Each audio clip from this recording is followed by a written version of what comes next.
में आप सभी का हार्दिक स्वागत है।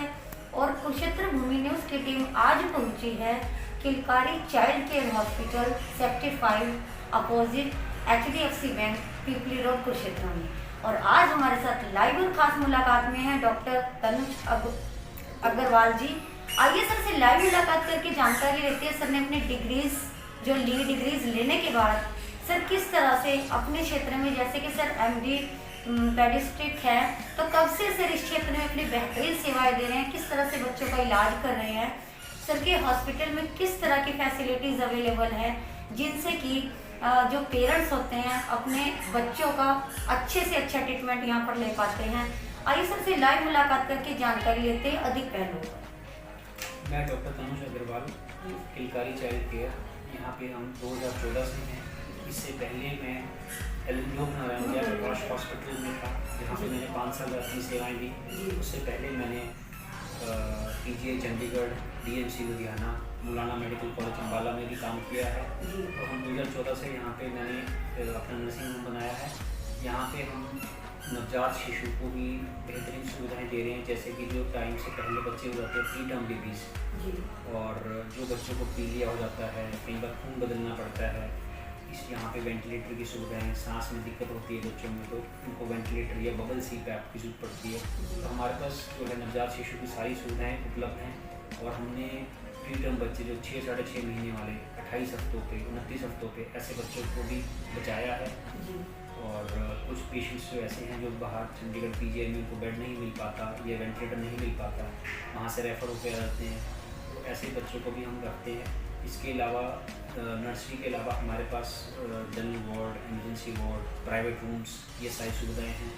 और पेनलेस वैक्सीनेशन है, जो भी वैक्सीन जो भी बच्चों को टीके लगते हैं, चाहे वो पेनलेस हैं, पेन वाले हैं, लेटेस्ट स्वाइन फ्लू के, टाइफाइड, चिकन पॉक्स, काला पीलिया, जो भी सारे वैक्सीन हैं वो उपलब्ध हैं यहाँ पे।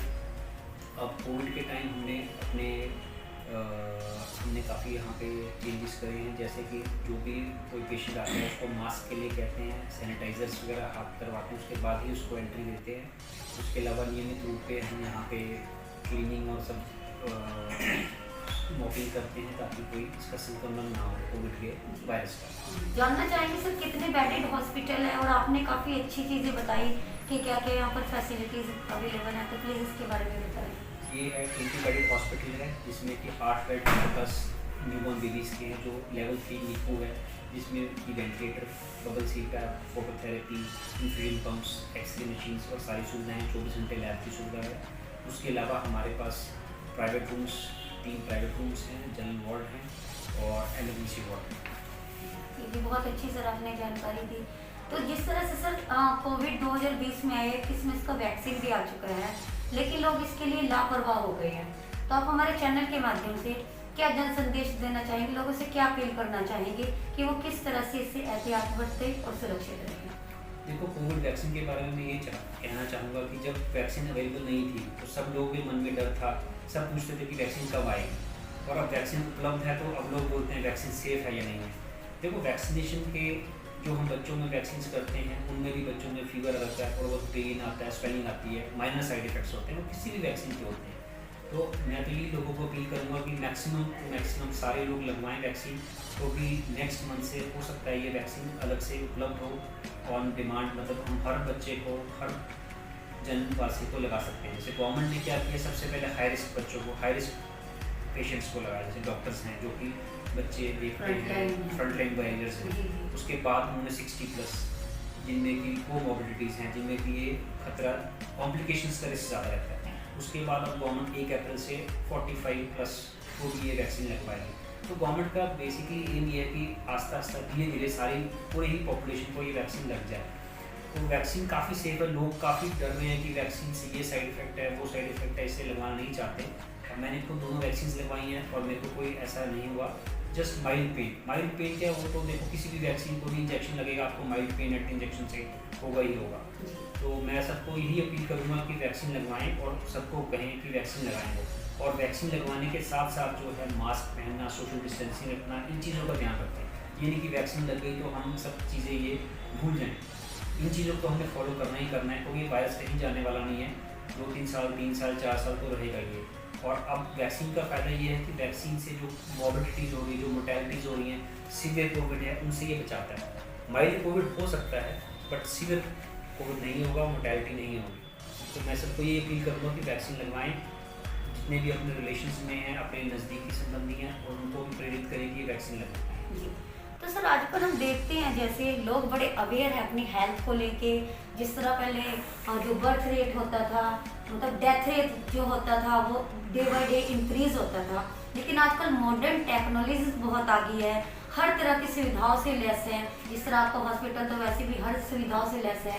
तो सर जैसे बच्चे के बर्थ के समय में कई बार देखा जाता है कि बच्चे के हाथ पैरों में कुछ डिफेक्ट होता है या उसको आइज को में कुछ प्रॉब्लम होती है, इस तरह की छोटी छोटी चीज़ें होती हैं, लेकिन वो बाद में जाके जैसे जैसे बच्चा बड़ा होता है वो चीज़ें ज़्यादा हाई रिस्क में चली जाती है। तो सर इसका कुछ इसके बारे में थोड़ा सा नॉलेज दें कि ये मदर का केयर रहती है या क्या चीज़ रहता है, वैक्सीनेशन का इसमें रोल रहता है सर?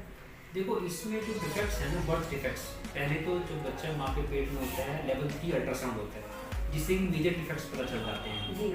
तो वो मेजर डिफेक्ट्स, कुछ डिफेक्ट्स ऐसे होते हैं जो लाइफ के साथ कंपैटिबल नहीं होते, और उसी टाइम गर्भ को वहीं पे खत्म कर सकते हैं, जो मेजर डिफेक्ट्स हैं।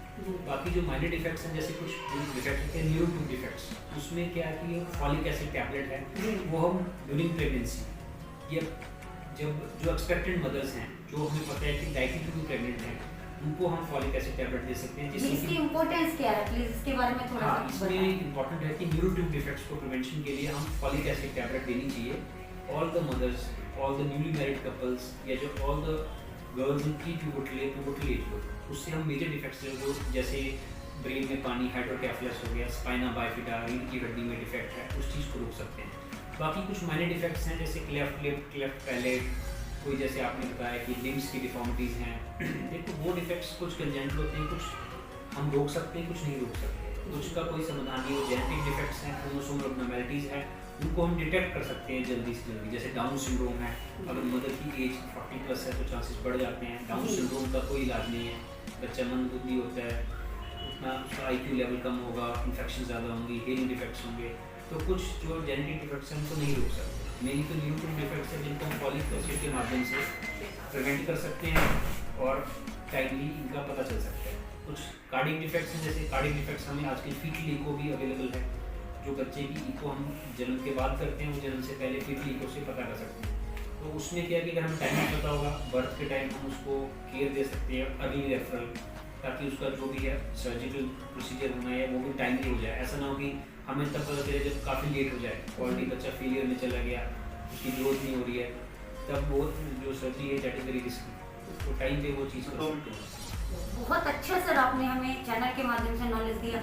तो सर एक प्रेग्नेंट लेडी जो होती है तो 9 मंथ्स के टाइम में जो 3 अल्ट्रासाउंड की जो इम्पोर्टेंस होती है, थोड़ा उसके बारे में प्लीज एक मैसेज दे दीजिए, वो क्यों जरूरी रहता है सर? देखो, जो लेवल एक तो सबसे पहले अल्ट्रासाउंड लेवल 1 करते हैं, उसमें देखते हैं कि बच्चे का हार्ट ठीक बीट कर रहा है नहीं कर रहा, बच्चा लाइव है, सारे ऑर्गन्स डेवलप हो रहे हैं नहीं हो रहे। एक होता है लेवल 2 अल्ट्रासाउंड, जो मोस्ट इंपॉर्टेंट होता है, जिसमें डिटेल अल्ट्रासाउंड होता है, उसमें बच्चे का एक एक अंग देखते हैं कि सारे अंग ठीक बन रहे नहीं बन रहे, चाहे वो बच्चे की नाक की हड्डी है, चाहे वो होठ है, बच्चे का तालवा है, बच्चे के लिम्ब एब्नॉर्मैलिटीज़ हैं, तो जो सारे अंग ठीक तरह बन रहे नहीं बन रहे। तो लेवल 2 जो होता है वो 20 वीक से पहले होता है, 20 हफ्ते से पहले होता है। उसमें वो उसकी इंपॉर्टेंस ये है कि अगर उसमें कोई भी मेजर डिफेक्ट मिलता है तो वो तुरंत हम उसको गर्भ को वहीं पे गर्भपात करवा देते हैं, वॉशिंग कर देते हैं, ताकि ऐसा बच्चा ना पैदा हो जो सोसाइटी के लिए बोझ हो, पेरेंट्स के लिए बोझ हो और वो आगे दिक्कत करता है।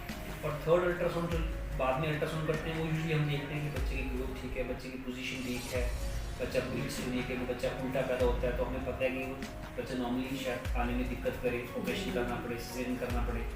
वो चीज़ें पता होंगी तो वो टाइमली उसको उसी हिसाब से हम हैंडल कर सकते हैं, ताकि बर्थ के टाइम कोई दिक्कत ना आए। Thank you so much sir, आपने बहुत अच्छी विस्तारपूर्वक हमारे चैनल के माध्यम से जानकारी दी। तो बने रहिए कुरुक्षेत्र भूमि न्यूज़ के साथ। आपको घर बैठे ही अलग अलग हॉस्पिटल्स के डॉक्टर्स जो अनुभवी इस क्षेत्र में अपनी बेहतरीन सेवाएं दे रहे हैं, चाहे वो बच्चों से रिलेटेड हो, चाहे वो किसी भी तरह के फील्ड से रिलेटेड हॉस्पिटल हो, उनका विजिट आपको घर बैठे ही कराते रहेंगे और नई नई खबरों से अपडेट करते रहेंगे। धन्यवाद।